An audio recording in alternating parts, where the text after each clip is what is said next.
여러분 반갑습니다. 이희수입니다.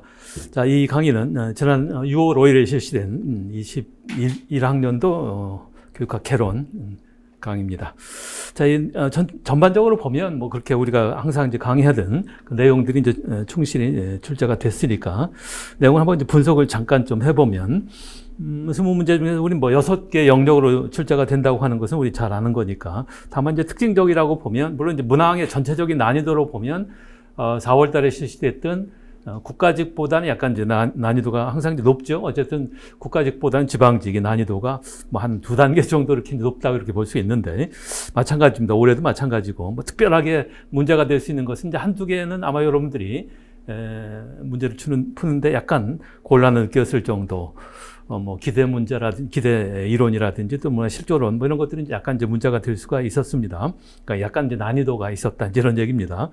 그 다음에 또 하나 이제 특징은 지난번에 국가직도 마찬가지였는데 임용식에 우리 이제 그동안 거의 이제 10년 동안 교육 행정직에서 출제가 되지 않았던 문제들이 가끔씩 이제 출제가 됩니다. 지난번 같은 경우 이제 허스트 교육 철학에서 이런 문제가 됐고, 이번에도 렌주리, 영재성, 물론 우리 강의에서 많이 다뤘던 거고, 기출문제에서 자꾸 이제 임용 문제를 다루니까 어떤 수강생들은 왜 자꾸 다루느냐, 나는 그 필요 없다 이런 분도 있는데, 그렇지가 않아요. 임용에서 다뤘던, 그러니까 유초등, 뭐 중등이죠. 임용시험에서 다뤘던 문제들이 가끔씩 우리 행정직에도 출제가 되고 하니까 너무 이제 그런 문제 소홀히 해서는 안 됩니다. 우리 강의에서는 물론 이제 그걸 다루긴 하지만, 그 렌주리 문제라든지, 그 다음에 이제 수업장학 같은 경우, 물론 이제 2020년도 출제가 됐지만, 임상장학이라든지 마이크로 티칭은 물론 당연히 뭐, 장학 문제가 아니고 교수법의 이제 일종인데, 그런 것을 우리 1번 이제 출제가 됐는데, 뭐 그것도 여러 문제 해설이 됐던 겁니다. 그런 문제고, 그 다음에 또한 특징이라고 볼 수 있는 것은 이제 법에 관련된 문제죠. 법은 한 4문제 출제가 됐는데, 뭐 당연히 행정에서 이제 문제, 지방교육 자체에 관련된 문제가 법에 관련된 문제고, 법은 우리, 동형 문제에서, 문제풀이에서 한번 전체적으로 한 적이 있죠. 2번이나 했습니다. 국가직 대비해서 했고, 지방직 대비해서도 했고. 그 다음에 또 하나의 특징은, 2015년도 개정교육과정이 이제 2문제가 출제가 됐습니다. 물론 뭐 이렇게 어려운 문제는 아니었지만, 그래도 2015년도 뭐 요 문제도 우리가 이제 강의에서 다루긴 했지만, 그 문제. 그 다음에 교육사회학에서 이제 평생교육에 관련돼서 항상 평생교육 법에 관련된 문제가 출제가 되니까, 뭐 항상 여러분들 이제 거기에 대비를 했었을 거를 이제 압니다. 앞으로도 이제 2022년도 대비해서도 마찬가지 형식이 될 거다 이렇게 볼 수 있습니다. 그러니까 전체적으로 보면, 그 다음에 또 하나는 상담에서 우리가 교육행정직에서 한 번도 출제가 안 됐던 현실 상담, 이 문제, 물론 과거에 임용시험에서는 자주 이제 출제가 됐던 그런 영역의 문제가 출제가 됐고, 뭐 그런 정도가 특별하게 좀 특징적이다 이렇게 볼 수가 있습니다. 그러니까 전반적인 난이도로 보면 뭐 예년에 비해서 그렇게 뭐 난이도가 높았다 이렇게 볼 수는 없고, 그냥 평년 수준이었다 이렇게 이제 볼 수 있고, 뭐 충실히 우리 강의를 했고 이제 열심히 공부했던 분들은 이제 충분히 해결이 됐을 거다 이렇게 추정을 합니다. 자, 내용을 이제 잠깐 한 번씩 이제 검토를 해봅시다. 자, 1번 같은 경우는 교내 자율장학. 물론 이제 교내 자율장학하면 임상장학이나 동료장학이나 자율장학이나 그 다음에 교장에 의한 이제 전통적인 장학, 약식장학이라고 그러죠. 이런 장학의 형태가 일반적인데, 그 중에서 여기는 뭐 좀 이제 다른 형식으로 나왔죠. 주로 이제 교사학습 기술. 원래 이제 장학이라고 하는 것은 2가지 목적이죠. 교사의 교사학습 기술 향상과, 그 다음에 그 밖에 이제 교사학습 활동이 아닌 전문성, 교사의 전문성의 향상. 전문성이라고 하는 것은 아이들은 학급 지도 문제라든지 생활 지도 문제라든지 또 학급 운영의 문제라든지 아니면 여러 가지 행정적인 문제, 초임 교사들한테 이런 다양한 교사의 전문성을 향상하는 것까지 포함해서 우리 장학이다 이렇게 이제 본다고 하면, 요 장학은 교내 자율장학 중에서 이 장학은 교사의 초점이 어디에 있냐면 교사의 교사학습 개선, 요면에 중점을 두는 거죠. 뭐 학급 지도라든지 뭐 생활 지도 문제라든지 학생 지도 이런 문제에 대한 그런 문제가 아니고 교사학습 개선에만 중점을 둔다. 그런 의미에서 수업 장악이다 이런 말을 쓴다고 했습니다. 뭐 여러 번 이제 강조했던 거죠. 자, 지시문을 보면 교사들의 교사학습 기술 향상을 위해 포인트가 이제 여기에 있는 거죠. 교장, 교감이나 외부 장학 요원, 전문가, 자원인사. 하여튼 뭐 이게 이제 중요한 것이 아니고 앞에 교수 학습 기술 향상 등이 주도하는 개별적이고 체계적인 성격이 강한 조언 활동이다. 초임교사, 저경력 교사들을 대상으로 진행이 된다. 수업이 아직은 좀 아직 이제 수업에 대한 수업 방법에 대한 능통하지 못하기 때문에 그러니까 아마 이제 핵심은 구체적인 이제 임상장학, 그러니까 임상장학도 장학 요원에 의해서 뭐 교사가 할 수도 있고 직접 수업을 참관하고 하는 이제 그런 의미에서 수업에만 초점을 둔다 그랬죠. 임상장학을 통해서 교사의 뭐 학생 지도 방법이라든지 학급 운영에 관련된 문제라든지 이런 문제를 조언받는 건 아니죠. 그럼 이제 마이크로 티칭은 원래 교수법이죠. 우리 교수법에서 다뤘던 건데 마이크로 티칭이라고 하는 것은 수업을 뭐 한 달 한다, 뭐 한 6개월 한다, 한 학기 동안 하는 그런 수업을 이제 우리 VCR이나 이런 걸 찍어서 간단히 줄여서 뭐 한 몇 시간, 뭐 3시간, 4시간 이렇게 줄여서 간단하게 수업이 이루어지는 거, 교수 방법이. 그러니까 이거는 교사의 교사학습 기술, 새로운 교수법이 등장이 됐을 때 그런 기술을 습득하는 방법으로서 마이크로 티칭. 물론 이거는 1960년대 미국의 스탠포드 대학에서 처음 이제 시도됐던 건데 예비교사 훈련이라든지 아니면 이건 뭐 일반 기업체에서 사원 연수 이런 훈련에도 이제 다양하게 쓸 수 있는 것이 마이크로 티칭이다. 그렇죠. 그래서 요거 이제 임상장학과 마이크로 티칭을 이제 합쳐서 수업장학이다 이렇게 보는 거죠. 동료장학, 발달장학, 수업장학, 장학이다. 어쨌든 그런 문제에서 자율장학의 한 형태로서 임상장학 대신 수업장학이다 이런 말을 쓴다고 했습니다. 뭐 수업에서 여러분 이제 강조했던 거 우리 강의에서는 자, 2번도 마찬가지 OECD에서 물론 이제 평생교육이라고 하는 것은 유네스코에서 처음 65년도 6년도에 처음 이제 강조가 됐지만 OECD에서는 다른 말을 쓰죠. 평생교육 대신 뭐 순환교육 이런 말이죠. 구상된 혁신적 교육 프로그램으로 사회에 진출한 사람들을 다시 정규 교육기관에 입학하기 위해서 재학습의 기회를 주는. 그러니까 의무 교육을 마친 그런 사람들의 일종의 재교육의 형태로서 강조가 됐던 것이 순환교육이다 그러죠. 순환교육. 여기 뭐 더 붙일 필요는 없을 겁니다.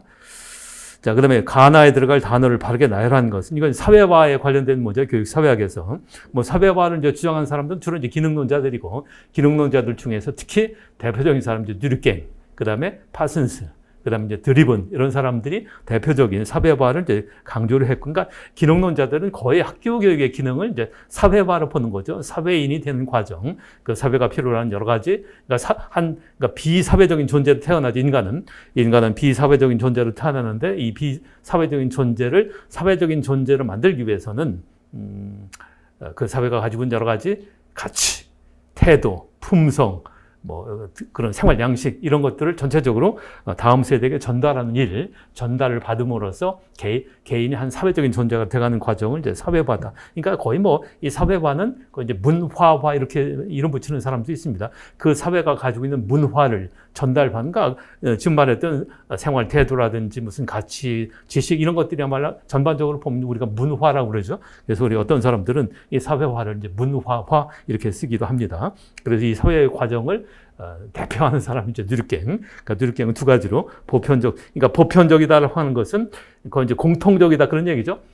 어떤 특정한 집단이나 개인이나 사회에 따라 계층에 따라서 유불리가 아니고 모든 계층과 모든 사람에게 공통적인 어떤 거. 그러니까 요걸 이제 어렵게 표현하면 이 보편적 사회화는 집합표상을 내면화한다 그랬죠. 집합표상, 집단의식, 그 전체 공동의 집단의식을 개인에게 내면화시키는 거. 이것은 보편적 사회화. 그 다음에 특수사회화는 특정한 직업에 필요한, 직종에 필요한 기술, 태도 이런 걸 이제 습득하는 건데, 자, 그럼 이제 사회가 점차 이제 산업사회화가 되고 전문화된 사회가 될수록 일단은 특수사회화가 요구가 됩니다. 왜 이제 다양한 직업이 생겨나고 그 직업에 맞는 여러 가지 기술, 태도 이런 것들을 이제 습득을 해야 되니까 이제 그럴수록 좀 더 높은 차원에서 보면 이 사회 전체 동질성을 유지하기 위해서는 특수사회를 더 뛰어넘는 보편적 사회화가 요구가 된다 하는 것이 드루킹의 주장이었습니다. 물론 이제 보편적 사회화의 가장 중요한 내용은 이제 도덕교육이지만, 자, 그리고 사회의 동질성을 유지하기 위해서 너무 이제 산업화되고 직업이 분화되고 하니까 이질화되는 거죠. 그래 이제 기능론자들은 이런 이질성을 극복하기 위해서 뭔가 동질성, 뭐 보편성 이런 것들을 강조하는 것이 기능론자들이니까 유지하기 위해 한 사회의 공통적인 감성, 신념, 집단의식, 집합표상이라고 그래. 새로운 세대에게 내면화시키는 보편적 사회화가 중요하다. 그렇죠? 이렇게 물론 이제 파슨스도 사회화를 주장했습니다. 주로 이제 파슨스는 기능론을 이제 완성시킨 사람이고, 파슨스는 주로 사회적 구성원의 선발 배치 뭐 이런 것들을 강조했던 것이 파슨스. 드루킹, 보편적 사회와 특수, 뭐 이건 뭐 워낙 이제 중요한 문제였으니까 뭐 이런 정도는 맞췄을 거다 이렇게 추정을 합니다. 뭐 이런 거 틀리면 안 되죠. 자, 그다음에 4번 교육행정의 원리. 이제 원리는 우리가 법적인 원리가 있고 운영의 원리가 있고, 그다음에 조직의 원리가 있다고 하는데 그 중에서 대표적인 것이 법적인 원리하고 이제 운영의 원리. 뭐 그 중에 더 중요한 것은 법적인 거죠. 어차피 행정이라고 하는 것은 법에 의한 이제 행위이기 때문에. 자, 1번. 안정성의 원리는 운영의 원리죠. 안정성. 교육정책을 일관되고 지속적으로 추진해야 된다고 하는 거. 그러니까 안정성을 깨져서 안 된다 하는 거죠. 그래서 요거는, 운영의 원리에서 맞고, 2번. 효율성. 효율성은 이제 경제성 이런 뜻이죠. 이것도 마찬가지로 운영의 원리. 교육에 투입되는 비용을 상대적으로 적게 해서 교육 목표를 달성하려는 것. 그러니까 최소의 투입으로 최대한의 산출을 거두는 것. 이런 것이 이제 효율성, 경제성. 근데 사실은 교육에서는 경제성만을 따지기가 좀 어렵습니다. 자꾸 이제 경제성만을 따지면 교육의 본질이 훼손되죠. 자꾸 이제 투자비를 따지려고 하면, 그래서 사실 효율성의 원리라고 하는 것이 물론 이제 필요하긴 하지만 안정된 자원을 가지고 최대한 성과를 거둔다고 하는 것은 오늘날 모든 조직이 가지고 있는 기본적인 정신이기 때문에, 그래도 이제 교육에서는 너무 이제 효율성만을 따진다고 하는 것은 교육의 본질이 훼손된다 이렇게 볼 수 있는 거죠. 그렇다고 해서 무한정 자원을 활용한다 이렇게 하는 것도 좀 곤란하고, 그래서 경제성이 이제 운영의 원리에서 강조가 되죠. 3번 자주성 존중의 원리죠. 자주성 존중의 원리는 법적인 원리. 그래서 교육 이제 헌법에도 되어 있고, 헌법 31조 4항이 교육의 자주성, 전문성, 대학의 자율성은 뭐 법으로 보장한다 그렇게 되어 있죠. 그다음에 교육 기본법에도 되어 있고. 그래서 이 자주성 존중의 원리는 그 세 가지를 의미하죠. 교육은 교육 본래 목적에 의해서 운영돼야 된다 하는 문제. 그다음에 일반 행정으로부터 분리 독립돼야 된다. 그다음에 정치적 또는 종교적 중립성. 이 세 가지를 상징하는 것이 자주성 존중의 원리. 그래서 이 법적인 원리의 가장 중요한 것은 자주성 존중의 원리. 그다음에 운영의 원리에서 가장 핵심적인 것은 그 밑에 나오는 민주성의 원리. 이게 이제 핵심이라고 그랬습니다. 자, 3번 자주성의 원리는 지역의 특수성과 다양성을 반영해서 주민의 적극적인 의사와 자발적인 참여를 강조하는 것은 민주성의 원리죠. 4번 민주성의 원리는 이해 당사자들의 의사를 적극적으로 반영하고 그들의 의사결정 과정에 적절하게 참여시켜야 한다는 것. 그러니까 이것도 이제 민주성. 그러니까 3번과 4번은 다 민주성을 지금 얘기하는 거죠. 그러니까 3번은 잘못된 거. 자주성 존중의 원리는 중요하다. 5번 교사의 동기 과정 이론. 이제 우리가 교사는 빼버리고 뭐 교장의 동기화해도 되고 교사의 동기화해도 되니까 동기 이론은 행정 이론에서는 행정의 영역이죠. 동기는 뭐 심리학에서 다루기도 하고 방법에서 악수 모형에서 다루기도 하지만 이 문제는 지금 행정의 문제니까. 동기는 내용 이론이 있고 이제 과정 이론이 있고 이렇게 보죠. 그래서 내용 이론에는 메슬로우 이론을 기본으로 해서 허즈버거라든지 알더퍼라든지 포터 이런 사람들이고, 반면에 과정 이론 하면 대표적인 사람은 브룸이죠. 브룸의 기대 이론, 기대의 가치, 수단성, 그 이론을 좀 더 발전시키는 것이 포터와 롤러, 이 바로 이제 성과 만족 이론 이렇게 쓰기도 하고, 그 다음에 아담스의 이제 공정성 또는 공평성 이론, 그다음에 로크의 목표 이론 이런 것들이 이제 과정 이론에 속한다 이렇게 볼 수 있습니다. 그러니까 어떻게 해서 동기가 일어나냐 하는 것은 이제 과정 이론이라고 하는데, 이게 이제 약간 이제 논란이 되는데 내가 볼 때는 그렇게 뭐 크게 문제가 되지는 않을 것으로 보는데, 아마 여러분들은 아마 2번과 같이 무슨 보상이 공정하다 이러니까 이 공정성의 이론이 아니냐 이렇게 볼 수 있는데 사실 그렇지는 않죠. 자, 1번 목표 설정 이론, 로크의 목표 이론. 목표도 중요한, 목표가 얼마나 정확하냐, 그 다음에 목표 설정이 얼마나 참여하느냐, 목표가 적정한 난이도를 가지고 있느냐, 이런 것들이 목표도 이제 동기를 일으키는 중요한 요인이라고 봅니다. 직무에서 만족을 주는 요인과 불만족을 주는 요인을 독립된 별개의 차원은 그러니까 연속성 선상에 있는 것이 아니라 서로 다른 차원으로 되어 있다 이렇게 봤던 것이 이거는 내용 이론에 속하는 허즈버그 거죠. 허즈버그의 동기 우생 이론이고 이번 공정성 이론, 아담 스미스 공정성 이론, 이 공정성 이론이라고 하는 것은 내가 투입한 것과 내 산출과 그다음에 비교, 그다음에 다른 사람이 투입한 것과 산출 이제 분해죠. 그러니까 이렇게 이제 공식이 자신의 투입과 자신의 산출. 물론 이때는 이제 투입이라고 하는 것은 이 조직을 위해서, 업무를 위해서, 업무 수행을 위해서 일하고 노력하고 뭐 시간 투자하고 비용 투자하는 이런 모든 것을 이제 투자라고 하고 그거로부터 오는 산출, 뭐 인정해 준다든지 아니면 뭐 보수라든지 이런 모든 걸 다 합친 산출. 이것과 또 타인의 투입과 타인의 산출을 이제 비교해서 이게 큰 경우냐, 이게 아마 이런 경우가 더 큰 문제가 되죠. 자신의 산출보다 타인의 산출이 더 큰 경우에 이런 데 불공정성을 느껴서 공정성을 회복하기 위해서 여러 가지 방식으로 이제 행동한다 하는 거죠. 뭐 이런 경우도 이제 불공정성을 느끼니까 뭐 일을 더 열심히 한다든지 아니면 뭐 그런 경우는 없지만 성과를 반납한다 이런 경우도 있을 수는 있는데 이론적으로는 현실은 이제 존재하지 않는다. 이거는 그러니까 결국은 이제 자신의 전체적인 투입과 산출에 비해서 타인의 산출, 그러니까 뭐 동료죠. 뭐 같은 입사 동기라든지 동료하고 이제 비교했을 때 얼마나 공정하게 대우를 받느냐. 뭐 이것이 이제 동기를 일으키는 원동력이다 하는 이론이 공정성 이론인데 지금 이 문제는 봐요. 보상의 양뿐만 아니라 양과 질이라고 하는 것은 주로 이제 심리적인 만족 같은 경우고 그다음에 양이라고 하는 것은 물론 이제 무슨 뭐 보상 받는 거죠. 예를 들면 뭐 성과를 받는 데 되는 거니 보상뿐만 아니라 그 보상이 공정하다고 지각하는 정도가 만족을 결정한다 하는 이론은 브룸의 기대 이론을 좀 더 이제 구체화하고 발전시킨 포터 로울러의 이론인데 한번 여러분 자꾸 이제 문제가 돼서 이거 한번 그림을 좀 봅시다. 뭐 이런 요 위에는 이제 브룸 거고 이건 기대 이론이고 기대 이론도 기대가치 수단성. 그래서 예를 들면 교사가 열심히 아이들을 가르치는 그런 노력을 한다. 애들이 열심히 가르친다 하는 것은 교사 나름대로 자기가 요 열심히 노력하면 아이들을 열심히 가르치면 성적이 많이 오를 거다라고 하는 그런 성과. 그러니까 제1 수준의 성과죠. 그런 이제 기대가 있기 때문에 열심히 노력하는 행동을 한다 하는 거죠. 이건 이제 기본적으로 노력과 성과의 관계, 거기에 이제 기대, 그러니까 높은 성과에 대한 기대, 이런 것이 열심히 행동하는 아이들을 가르치는 노력을 한다. 근데 실제로 이런 제1수준의 성과, 그러니까 아이들한테 성적이 많이 올랐다고 하는 것은 사실 별로 중요한 건 아니에요. 오른 결과에 대해서 보상이 과연 이제 적절하냐 하는 그런 수단으로 동기가 발생이 된다. 그러니까 이 보상이라고 하는 것은 교장으로부터 뭐 인정한다든지 승진, 승인 뭐 이런 걸 얘기하는 거죠. 이런 게 없다고 하면 열심히 노력한 다음에 이제 노력으로 나타나지 않는 거죠. 이제 그런 관계. 요건 이제 좀 더 구체화한 것이 포터 로울러의 이론. 근데 요건 핵심 요걸 좀 더 발전시킨 거니까 노력, 성과, 그다음에 보상, 만족. 요즘 3번, 6번, 7번, 9번 여기. 그래서 열심히 노력하는 것은 마찬가지로 아이들의 성과, 업적, 요것에 요것에 의한 어떤 관계다. 근데 여기서는 이제 그런 기대치, 높은 성과에 대한 기대치가 노력하는 동기를 제1차 동기를 발생시키는데 요거하고 좀 달라서 여기서는 이 과업을 수행하기 위한 자신의 능력이나 성격적인 특성, 요것을 얼마나 지각하는지 또는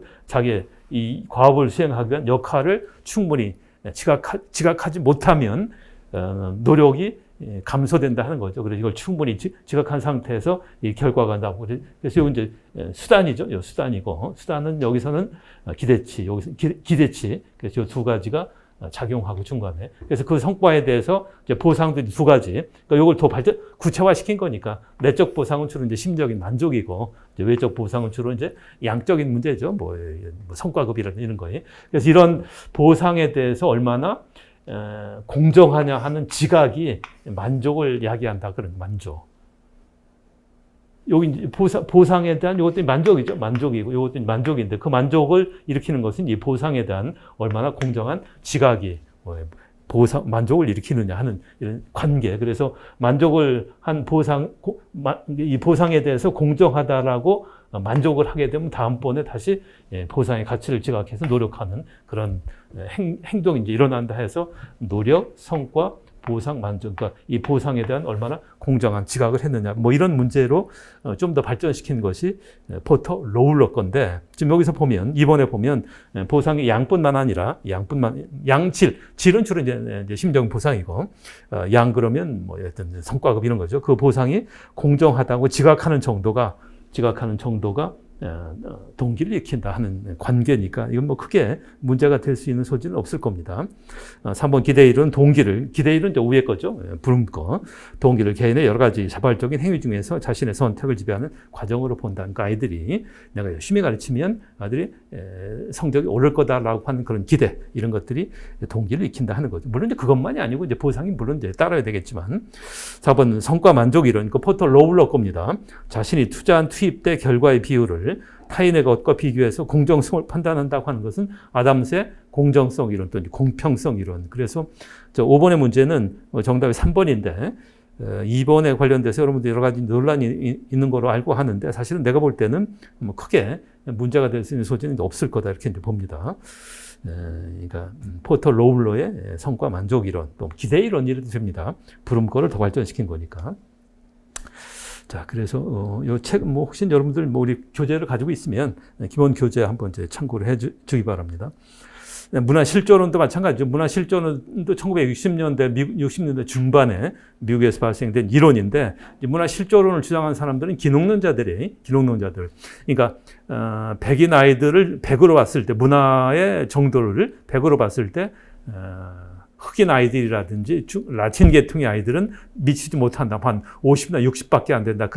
이 차를 이제 문화실조. 그러니까 충분한 어렸을 때부터 가정에서 문화적인 혜택을 받지 못했던 그런 아이들이 뭔가 이제 부족한, 문화가 부족하다는 게 이제 나중에 갈등론자, 이게 무슨 문화는 상대적인 거지. 어떻게 백인 문화는 월등하고 흑인 문화는 열등하다. 이런 식의 사고는 잘못된 거다. 그런 이제 비판을 받게 됩니다. 그래서 문화실조로는 그 부족한 부분을 보상교육을 통해서 메꿔주기 위한 노력, 그런 여러 가지 활동들을 하죠. 이게 바로 이때부터 보상적 평등관 이런 것들이 등장이 되는데, 자, 1번 학생의 학습 실패 주요 요인으로 학생의 문화적 경험 부족을 지목한다. 어렸을 때 가정에서의 충분한 문화적인 혜택을, 그러니까 특정한 발달 시기에 충분히 문화적인 혜택을 누려야 되는데 그렇지 못하기 때문에 부족해서 이런 아이들은 학습에 대한 의욕도 떨어지고 여러 가지 부정 문제가 이제 발생이 돼서 뭐 하여튼 그러한 문제를 진단하기 위한 하는 이제 가설로 등장이 된 것이 문화실조론. 1번은 맞죠? 가정 요인으로 봤다 그래. 자, 2번 문화적 상대주의 관점. 사실 문화적 상대주의적 관점이 아니고 문화적 절대주의다 이렇게 볼 수 있죠. 문화실조론을 주장한 사람들은 학생 간의 교육 격차가 문화적 결핍보다는 문화적 차이. 그러니까 문화라고 하는 것은 부족의 문제가 아니고, 그러니까 문화실조론의 반론이죠. 지금 2번은 문화실조론을 주장하는 것이 아니라 문화실조론을 이제 반론을 제기했던 반대론자들의 입장입니다.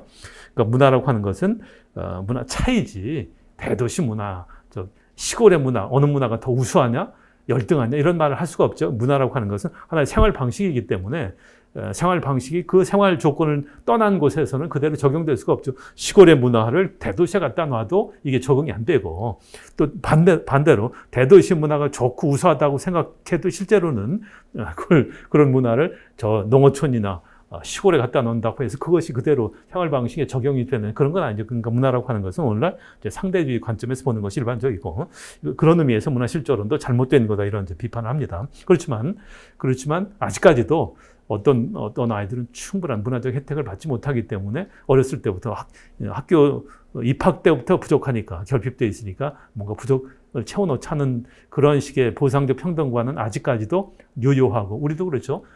교육복지 지원 우선 사업 같은 것은 다 이런 헤드 스타트 프로젝트나 미들 스타트 프로젝트 이런 것들을 그대로 이제 원용한 그런 이제 정책이다 그러죠. 그러니까 이번은 이제 문화실조의 반대론이고, 그러니까 이거는 문화실조를 좀 공부를 잘했던 그런 분들, 우리 뭐 책에는 다 이제 문제점도 지적이 돼 있지만, 3번 빈곤 가정의 결핍된 문화적 환경을 보상하기 위한 프로그램 중 하나가 헤드 스타트 프로젝트.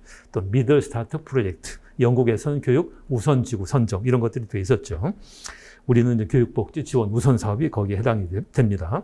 4번 학교에서 학생들의 성공과 실패는 유전적으로 결정된 것이 아니라 유전적인 결정이면 당연히 환경이죠. 환경, 특히 가정 환경이 이제 중요하다 하는 것이 문화실조론.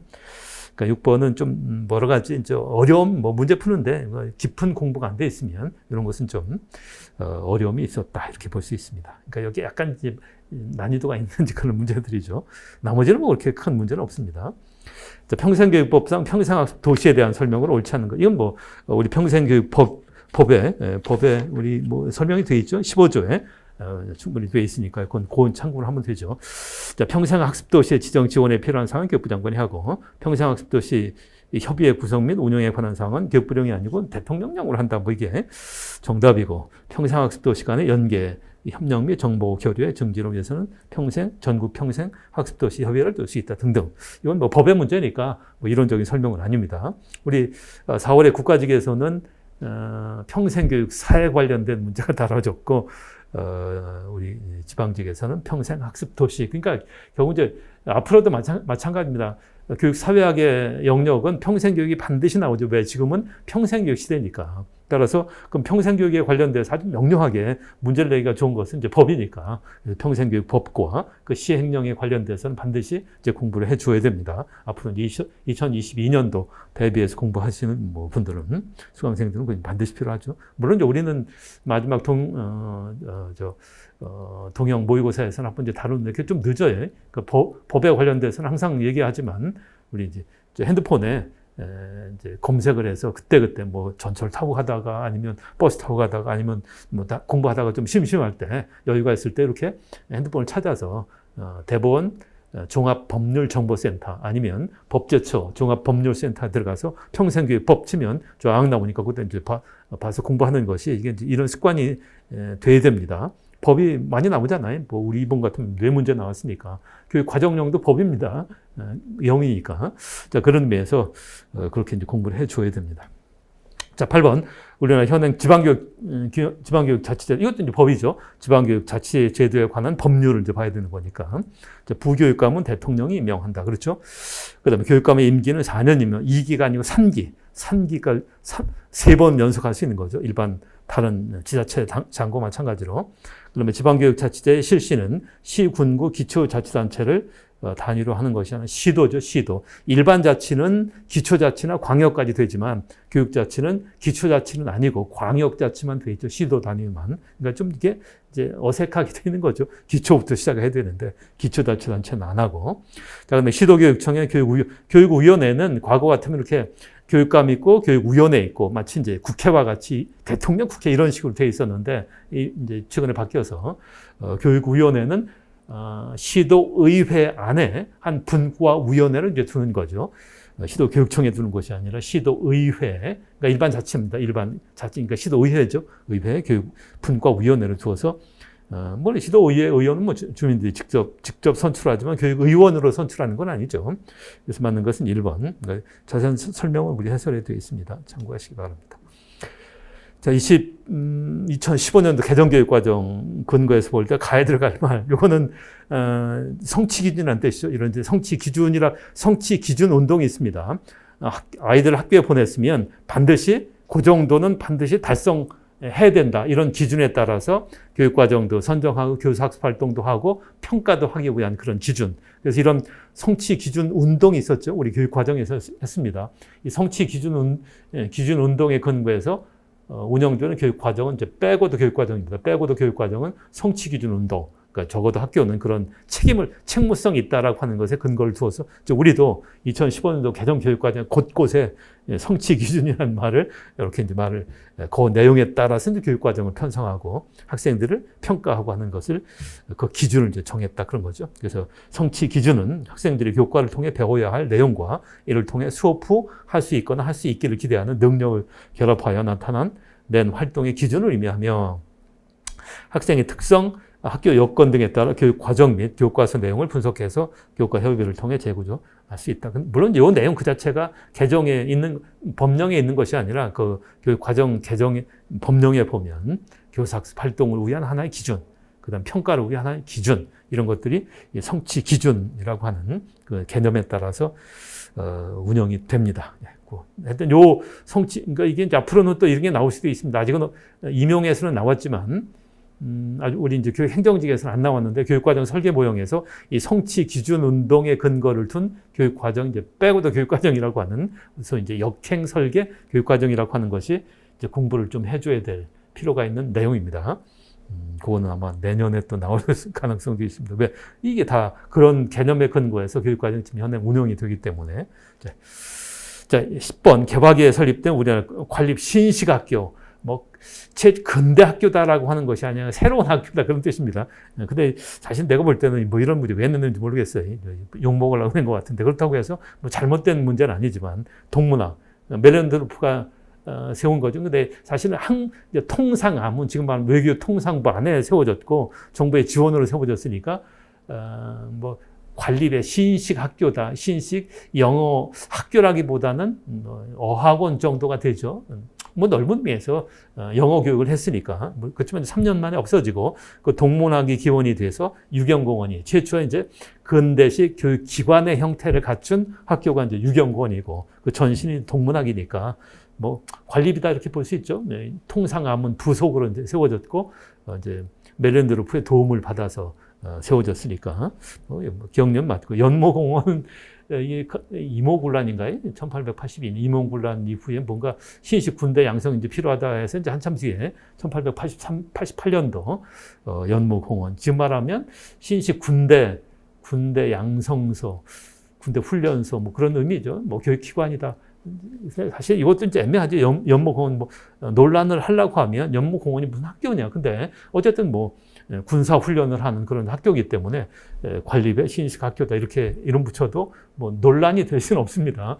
교육학적으로 보면 연모공원은 잘 다루는 건 아닌데, 어쨌든 지금 뭐 육사 아니면 뭐 삼사 사관학교 뭐 이런 것들을 교육기관이지만 정규의 제도교육 속에서 다루지는 않죠. 교육기관이면 틀림없지만. 근데 여기서는 이제 관립의 신식 학교니까 뭐 아주 학교 형태를 갖춘 근대 교육기관 이런 걸 물은 것은 아니고, 관립의 신식 학교, 개화기 때 세워진 학교니까 결국 이제 동문학, 유경공원, 연모공원을 다 꼽아야지 사실은 뭐 이 출제자의 의도에 맞는다 이렇게 볼 수 있습니다. 아까 얘기했듯이 동문학이 왜 근대 교육기관이냐, 연모공원이 교육기관이냐. 근데 그런 의미보다는 신식의 이제 학교 형태를 갖춘 그러한 뭐 형태 이런 걸 이제 물었으니까 아마 그런 것을 의도해서 이제 물었겠죠. 이제 뭐 항상 이제 우리가 문제를 풀 때는 도대체 이 문제를 어떤 의도를 가지고 냈을까 이런 걸 생각하는 것이 문제를 푸는데 가장 이제 좋은 방법 중에 하나니까. 자, 그래서 기억, 니은, 디귿 이렇게 이제 봐야 됩니다. 11번 포스트 모더니즘 특징은 옳지 않은 거. 포스트 모더니즘과 이제 비교하면 되죠. 다원주의, 그렇죠? 모더니즘은 획일주의고, 그다음에 반권위주의. 모더니즘은 권위죠. 이성에 기초한 권위. 반현대의식. 포스트 모더니즘에서는 진리의 상대성, 다원성을 강조하니까, 그러면 이 진리를 결정하기 위해서는 한 개인이 진리를 결정하는 그러한 모더니즘의 논리가 아니고, 그러니까 연대, 사회적인 협의, 협동 이런 것들을 강조하는 것이 포스트 모더니즘의 특징. 그래서 반연대가 아니고 연대성. 특히 이제 그 연대는 사회 전체를 합친 연대라기보다는 비슷한 가치관과 생활 방식과 태도를 가진 작은 모임과 같은 그런 모임, 이런 것들을 이제 강조하는 것이 포스트 모더니즘, 정초주의. 이 정초주의는 기초주의, 이성과 합리성과 무슨 이론에 근거한 어떤 확립된 학문적인 틀을 우리가 정초주의, 기초주의라고 그래요. 기초주의, 펀더멘탈리즘. 근데 포스트 모더니즘은 그런 걸 거부하는 거죠. 그래서 기초주의 또는 반정초주의. 답은 반연대의식. 그러니까 연대의식이 아니고 연대의식. 3번. 포스트 모더니즘은 독특한 용어들을 좀 잘 알고 있어야 된다 이렇게 봤습니다. 10번. 렌주리 거는 우리 교육 행정에서는 한 번도 안 나왔지만 과거에 이제 임용에서 나왔고, 이제 우리나라에서 과학영재학교였던 부산 과학영재학교가 이제 개교될 때 이 렌주리라고 하는 분이 와서 이제 세미나도 하고 했던 적이, 그래서 그 다음에 임용 시험에서 출제가 됐었는데, 영재성, 그러니까 평균 이상이 높은 지능, 그다음에 창의성, 그다음에 높은 과제 집착력. 그러니까 과제 집착력은 성격적인 특징이죠. 이 합친 것이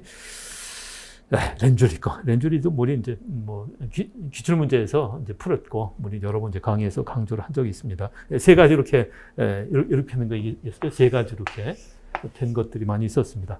직첸트 미하이의 창의성의 개념도 이런 이제 세 가지 개념을 썼고,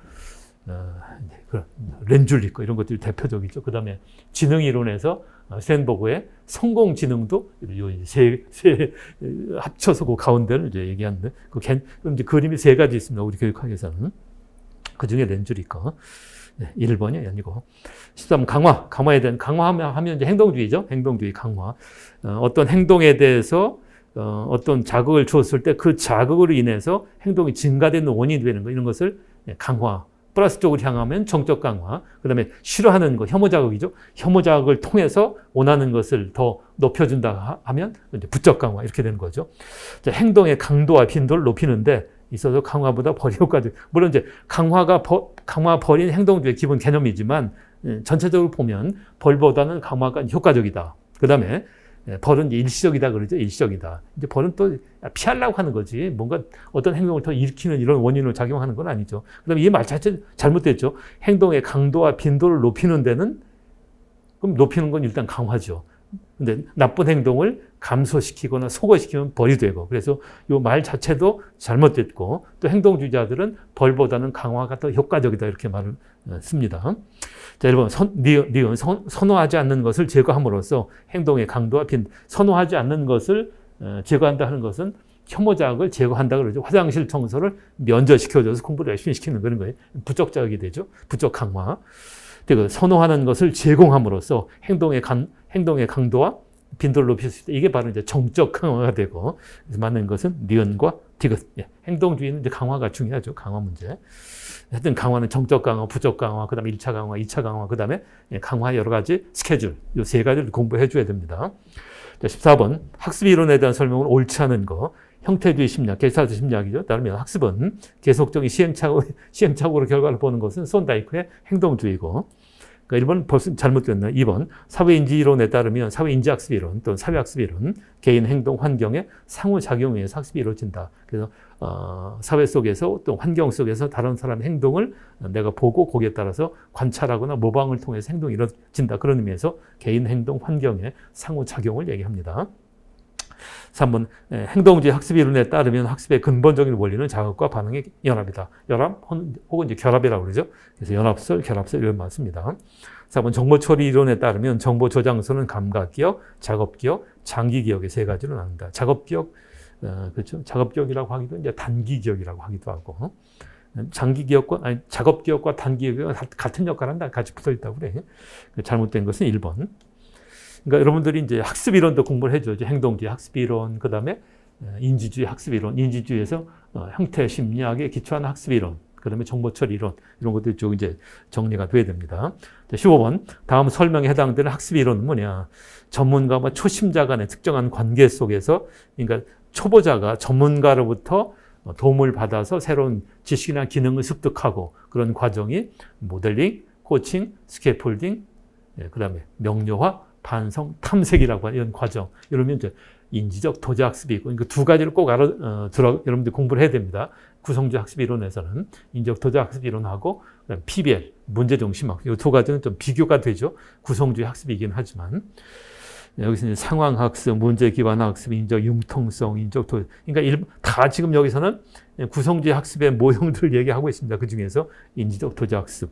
그래서 2번과 4번은 특히 이제 비교가 되는. 나머지는 뭐 상황 학습이나 또는 정착 학습이나 인적 유연성 이론은 비교가 특별한 어떤 특징이 있는 것은 아닙니다. 그냥 구성주의 정신이 반영된 거니까 여러분들은 앞으로 이제 교육학을 공부하는 경우에는 이제 구성주의 학습 모형 중에서 인적 도자 학습 이론과 PBL 이 두 가지는 반드시 정확하게 이제 공부를 해줘야 됩니다. 어떤 상황에서 쓰느냐, 어떤 개념이 사용되느냐 하는 문제입니다. 16번 다음에 설명하는 상담 이론. 이 상담 이론은 그동안 이제 출제가 안 됐던 거. 임용에서는 많이 이제 출제 많이 됐던 건데, 이 상담 이론에서는 인간이 통제력 또는 선택할 수 있는 능력을 갖고 있습니다. 그래서 이제 선택 이론이다 그러죠. 선택 이론. 지금 내가 뭐 문제가 있지만 내 행동을 스스로 선택해서 뭔가 성공감, 그러니까 그러니까 부정의 원인을 실패 정책, 실패감, 뭐 실패하는 아이들 학습에서 실패한다든지 인생에 실패한다든지 그래서 주로 이제 교도소에 있는 아이들을 대상으로 해서 이런 실험 문제 많이 했는데 글라스라고 하는 사람이 자기의 삶에 책임을 가져야 된다고 주장한다. 그러니까 비록 문제를 가지고 있지만 실패 정체감을 가지고 있지만 자기가 스스로 선택해서 삶을 선택해서 성공감을 갖도록 그렇게 유도하는 그런 상담 이론입니다. 이 상담의 목표는 내담자로 하여금 책임 있는 행동을 학습하여 성공 정체감을 발달시키게 하는 성공감이죠, 성공감. 그러니까 실패감을 이제 성공감을 자기가 스스로 선택해서 발달시키도록 하는 것. 따라 상담자는 WPED 뭐 이렇게 설명이 우리 교재는 있습니다. 상담자는 내담자에게 원하는 게 뭐냐? want죠. 뭘 원하느냐? 지금 네가 뭘 하고 있느냐?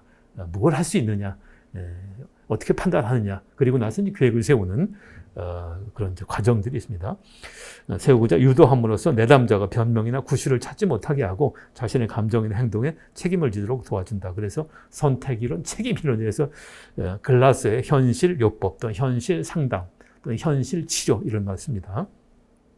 물론 지금까지는 인본주의, 정신분석, 행동주의, 그 다음에 인지주의 이런 학습 이론들이 많이 출제가 됐었는데 현실요법도 그동안 많이 출제가 돼서 그러니까 여러분들은 그 임용시험에서 출제가 됐던 그런 상담 이론도 몇 가지는 공부를 해줘야 되는데 그게 바로 현실요법. 여기에 이제 하나 더 추가한다고 하면 아들러의 개인 심리학적 상담 이론 그거 이제 공부를 해줘야 되고 또 하나 더 추가한다고 하면 게슈탈트 상담. 그 정도는 이제 공부를 더 해주는 것이 아직 이제 출제가 안 됐지만 그런 것들이 과거에 임용시험에서 많이 출제가 됐던 그런 상담 이론이니까. 4번. 17번. 중고 참조평가. 절대평가죠. 이건 뭐 어려운 건 아니니까. 옳은 거. 경쟁을 통한 학습자의 외적 동기 유발에 부족하다. 그렇죠?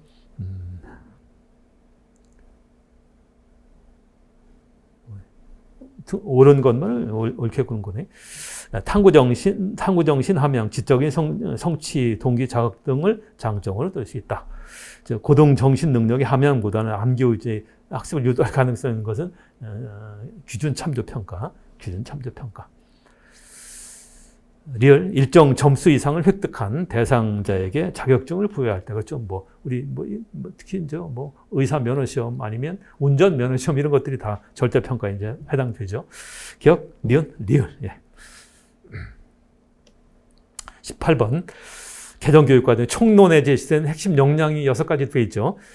세계 시민 역량은 없습니다. 자기 관리 역량, 심리력, 감성 역량, 창의력, 상호 역량. 이제 그 밖에 역량들이 6가지 역량. 그러니까 창의, 융합형, 인재 양성이라고 하는 그런 양성을 위한 핵심 역량 이런 것들을 이제 규정을 하고 있습니다. 그러니까 2015년도 개정 교육과정은 아직까지도 내년에도 이제 시행이 되죠. 내년 아마 이제 몇 년 뒤에는 새로운 교육과정이 이제 편성이 되겠지만 개정이 되겠지만 아직까지는 2015년도 개정이 학교 현장에서 운영이 되니까 여러분들도 2025년을 대비하는 여러분들 수강생들도 2015년도 개정 교육과정 이제 공부를 해줘야 됩니다. 물론 2015년도뿐만 아니라 사실은 해방 이후에 교육과정 편찬 과정도 이제 공부를 해줘야 돼. 2015년도만 나왔다고 해서 이것만 달랑하면 그 전에 7차 교육과정 아니면 6차 교육과정 아니면 4차 교육과정의 특징 이런 것들도 가끔 이제 문제가 되죠. 그러니까 그건 일종의 이제 교육과정사라고 이제 볼 수 있습니다. 해방 이후에 1번이고 19번 교육 재정 제도와 정책에 대한 설명으로 옳지 않은 게 뭐냐? 이제 사립학교 재원은 학생 등록금, 학교 법인으로부터 전입해주는 법인이 전입해주는 학원이 별로 없죠. 전입금이 없으니까 국가 이제 보조. 그러니까 이게 이제 사립학교도 원래는 정부의 보조를 받으면 안 되죠. 지자체의 보조를 받으면 안 되고 사립학교는 사립학교 재단이나 이사장이나 아니면 학교장이 재원을 100% 이제 학생 등록금이나 기타 비용을 통해서 마련을 해야 되겠지만 이제 사립학교도 지금 사실은 학생 선발권도 없고 하기 때문에 그러다 보면 재원들이 의존될 수밖에 없는 거죠. 이제 그렇게 봐서 그 부족금을 국가에서 지원받는 것이 돼 있습니다. 그걸 뭐라고 이름 붙이냐면 재정 결함 보조금 이런 보조금이 학교마다 이제 입학금이나 이런 여러 가지 비용에 대비해서 지출된 비용의 그 차액을 이제 국가가 보조해주는 이런 보조금이 많죠. 사실 이제 많습니다. 등록금 뭐 이런 게 얼마 안 되죠. 그러니까 이런 잘못됐고, 이제 인건비라든지 운영비, 재정 결함 보조금을 국가로부터 받는다. 이번 학부모 재원은 수업료, 입학금, 기성회비 혹은 학교 운영 지원비로 구분할 수 있다. 교육세는 이제 국세로 거둬들이는 교육세가 있고 지방세로 거둬들이는 교육세가 있다고 그랬죠. 그래서 교육세법에 의해서 세원과 세율이 결정되고 지방교육세는 지방세법에 의해서 세원과 세율이 결정된다.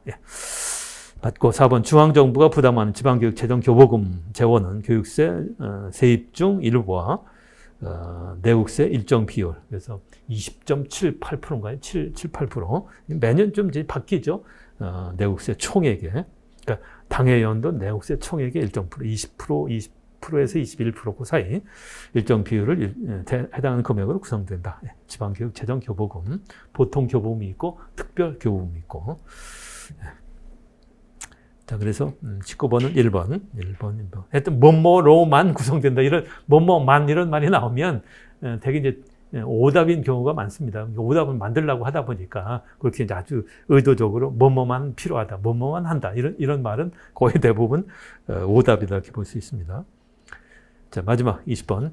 통일신라 국학과 고려의 국자금에서 공통적으로 필수과 공통 필수 과목 논어 맹자. 맹자는 아직 뭐 들어오진 않죠. 논어 효경, 소학 가래. 소학 가래는 사실 이제 중요한 뭐 과거 시험에도 조선조의 과거 시험에서 이제 예비 시험으로 봤던 것이 소학 과래인데 소학대학. 대학 논어 맹자 중용 사서는 아직은 신라나 고려 초기에는 아직은 이제 우리한테 들어오진 않았죠. 그래서 논어 이제 효경을 공통 과목으로 한다 하는 것이 공통점. 그래서 뭐 이런 건 뭐 거의 뭐 이론적인 문제가 아니라 그냥 상식적인 문제, 단답형이죠. 단답형. 그래서 이렇게 전반적으로 보면 처음에 얘기했듯이 몇몇 문항은 대단히 이제 심화된, 그러니까 여러 가지 이론들 한꺼번에 물어뜯고 좀 이제 많이 공부를 한 그런 경우에 문제를 풀 수 있는 그런 정도의 문제고, 물론 뭐 전반적으로 보면 난이도라 하는 것이 반드시 뭐 그렇게 다 20문항이 다 높다 이렇게 볼 수는 없죠. 어떤 되게 이제 기준으로 본다고 하면 타일러의 이론에 근거를 준다고 하면 또 브룸 같은 사람, 브룸의 수업 목표 분류 중에서 인지적 영역 중에서 지식, 이해, 적용, 분석, 종합, 평가 6가지 영역이 있다고 하면 되게 지식에 해당되는 거, 그런 이제 단순 지식의 암기식 같은 거죠. 이런 것들도 반드시 어떤 문제에도 어떤 출제가 되도록 되어 있습니다. 원칙상. 그 밖에 이제 응용 문제, 그 다음에 판단해야 될 문제, 이런 것들이 이제 그런 기준에 따라서 출제를 하는 거니까 너무 이렇게 봐서 너무 쉽다든지 너무 어렵다 이렇게만 볼 수 없습니다.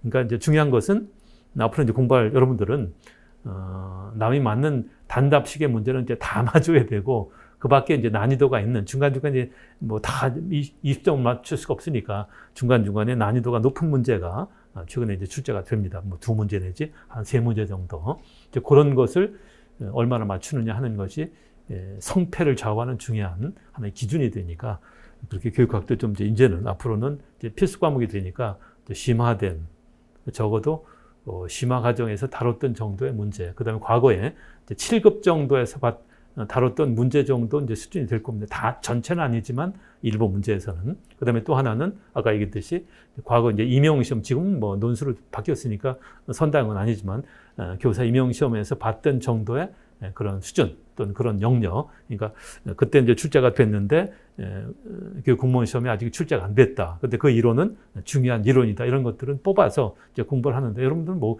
그런 문제는 이제 볼 수가 없으니까 우리 이제 8개는 기출문제 집에는 뒤에 보면 각 영역별로 교사 임용시험에서 다뤘던 그런 문제들이 쭉 이제 한 뭐 영역당 한 10문제, 20문제 정도 이렇게 다뤘으니까 또 강의 시간에 물론 이제 다룰 거고, 그래서 좀 복합적으로 공부를 해서 이제 1년 동안 쭉 이제 공부를 해서 여러분들이 충분한 교육학에 대한 공부가 이제 대비가 되는 그런 공부를 했으면 좋겠다 이렇게 이제 봅니다. 수고했습니다.